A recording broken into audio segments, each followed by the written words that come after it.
কিন্তু হান্নান মাসুদ তিনি তার যে হলফনামা সেখানে মিথ্যা তথ্য দিয়েছেন, অসত্য তথ্য দিয়েছেন বলে অভিযোগ করেছেন রাশেদ খান।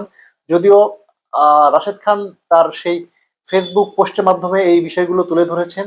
রাশেদ খান সেখানে বলেছেন যে হান্নান মাসুদ নিজে এই বিষয়টি স্বীকার করেছেন যে আগামী দিনে তিনি যখন ব্যবসা বাণিজ্য করবেন সেখানে যাতে তার কোনো ধরনের অসুবিধা না হয়, সেক্ষেত্রে আইনজীবীর পরামর্শে তিনি এই ধরনের মিথ্যা তথ্য দিয়েছেন। আসসালামু আলাইকুম, আপনাদের সবাইকে শুভেচ্ছা জানাচ্ছি। আমি তানভীর হাসান। প্রিয় দর্শক, নোয়াখালী থেকে নির্বাচিত এনসিপির সংসদ সদস্য, সংসদের সর্বকনিষ্ঠ সদস্য, যিনি এখনো ঢাকা বিশ্ববিদ্যালয়ের শিক্ষার্থী, সেই হান্নান মাসুদ তার বিরুদ্ধে গুরুতর একটি অভিযোগ করেছেন বিএনপি নেতা এবং গণ অধিকার পরিষদের সাবেক সাধারণ সম্পাদক রাশেদ খান। তিনি অভিযোগ করেছেন যে হান্নান মাসুদ যখন নির্বাচনের সময় হলফনামা জমা দিতে হয় নির্বাচন কমিশনে, সেই হলফনামায় ভুল তথ্য দিয়েছেন, তিনি মিথ্যা তথ্য দিয়েছেন, যার জন্য হান্নান মাসুদের এমপির যে পদ রয়েছে সেই পদটি চলে যাবে বলে উল্লেখ করেছেন রাশেদ খান। দর্শক, কালের কণ্ঠ বলছে সংসদ সদস্য হান্নান মাসুদ নির্বাচনী হলফনামায় মিথ্যা তথ্য দিয়েছেন বলে অভিযোগ করেছেন বিএনপি নেতা। এই অপরাধে হান্নান মাসুদের সংসদ সদস্য পদ বাতিল হবে কিনা তা নিয়ে প্রশ্ন তুলেছেন রাশেদ খান। দর্শক, হলফনামা অর্থাৎ নির্বাচনের পূর্বে প্রার্থীরা তার যে সম্পদ রয়েছে সেই সম্পদে একটি বিবরণী দেন, সেখানে তার স্থাবর অস্থাবর কি কি সম্পদ রয়েছে সেগুলো তুলে ধরেন।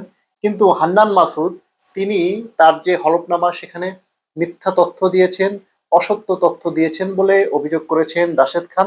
যদিও রাশেদ খান তার সেই ফেসবুক পোস্টের মাধ্যমে এই বিষয়গুলো তুলে ধরেছেন। রাশেদ খান সেখানে বলেছেন যে হান্নান মাসুদ নিজে এই বিষয়টি স্বীকার করেছেন যে আগামী দিনে তিনি যখন ব্যবসা বাণিজ্য করবেন সেখানে যাতে তার কোনো ধরনের অসুবিধা না হয়, সেক্ষেত্রে আইনজীবীর পরামর্শে তিনি এই ধরনের মিথ্যা তথ্য দিয়েছেন। রাশেদ খান বলেছেন হলফনামায় মিথ্যা তথ্য দেওয়ার অপরাধে বাতিল হচ্ছে হান্নান মাসুদের এমপি পদ। সম্প্রতি একটি টেলিভিশন টক শোতে অংশ নিয়ে হলফনামায় অসত্য তথ্য উল্লেখ করার কথাটি স্বীকার করেন হাতিয়ার এমপি হান্নান মাসুদ। হান্নান মাসুদ তার আইনজীবীর পরামর্শে অসত্য তথ্য দেন। এমপি হান্নান মাসুদ এ বিষয়ে স্বীকার করেছেন বলে জানান রাশেদ খান। অর্থাৎ হান্নান মাসুদ নিজেই একটি টক শোতে অংশগ্রহণ করে স্বীকার করেছেন যে তিনি আইনজীবীর পরামর্শে অসত্য তথ্য দিয়ে হলফনামা যখন জমা দিতে হয়েছিল সেটি জমা দিয়েছিলেন। দর্শক, হলফনামা যদি গরমিল হয় সেক্ষেত্রে যারা এমপি প্রার্থী থাকেন তাদের কিন্তু প্রার্থিতা সেই মুহূর্তে বাতিল হয়ে যায়। এটি একটি গুরুতর অপরাধ।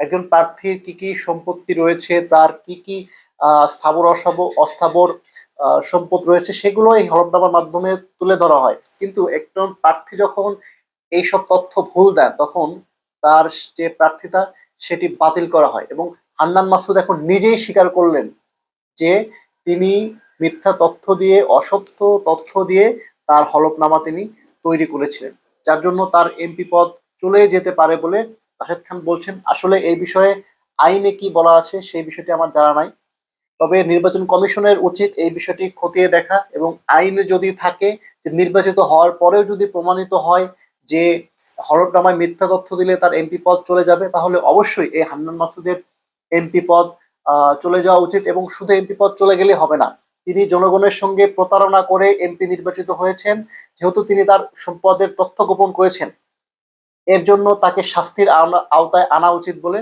আমি মনে করি। রাশেদ খান আরো দাবি করেছেন তার স্থাবর সম্পত্তি নাই, তার মানে তার হলফনামায় দেওয়া তথ্য সম্পূর্ণ মিথ্যা, অর্থাৎ তার নিজের কোনো স্থাবর সম্পত্তি নেই। দর্শক, আপনারা এই হান্নান মাসুদকে চেনেন, তিনি জুলাই গণঅভ্যুত্থানের অন্যতম একজন নেতা। তিনি যখন জুলাই গণঅভ্যুত্থানের পরে বিভিন্ন টক শোতে অংশগ্রহণ করেছিলেন সেখানে তিনি বলেছিলেন যে তাদের গ্রামের সব থেকে ভাঙা বাড়িটি তার, তার গ্রামে আসলে তার কোনো সম্পত্তি নেই। অথচ তার কিছুদিন পরে, জুলাই গণঅভ্যুত্থানে কিছুদিন পরে তাকে বলতে শোনা গেল তার গ্রামের সব থেকে বড় বাড়িটি নাকি তার। দর্শক, আসলে গত অন্তর্বর্তীকালীন সরকারের আমলে এই হান্নান মাসুদ সহ আসিফ মাহমুদ সহ আরো যারা আছে তাদের কর্মকাণ্ডগুলো খতিয়ে দেখা উচিত। তারা আসলে কি করেছে, তাদের এত এত সম্পত্তি, যারা কেবলমাত্র বিশ্ববিদ্যালয় থেকে পাশ করেছে কিংবা অনেকে এখনো বিশ্ববিদ্যালয়ের শিক্ষার্থী, তারা এত কোটি কোটি টাকার সম্পত্তির মালিক কিভাবে হলো? এগুলো আসলে খতিয়ে দেখা উচিত। দর্শক, আপনাদের কি মনে হয় হলফনামায় মিথ্যা তথ্য দিয়ে হান্নান মাসুদ যে জনগণের সঙ্গে প্রতারণা করেছেন, তার জন্য তার কি শাস্তি হওয়া উচিত? আপনাদের গুরুত্বপূর্ণ মতামত আমাদের কমেন্ট সেকশনে জানান। ধন্যবাদ।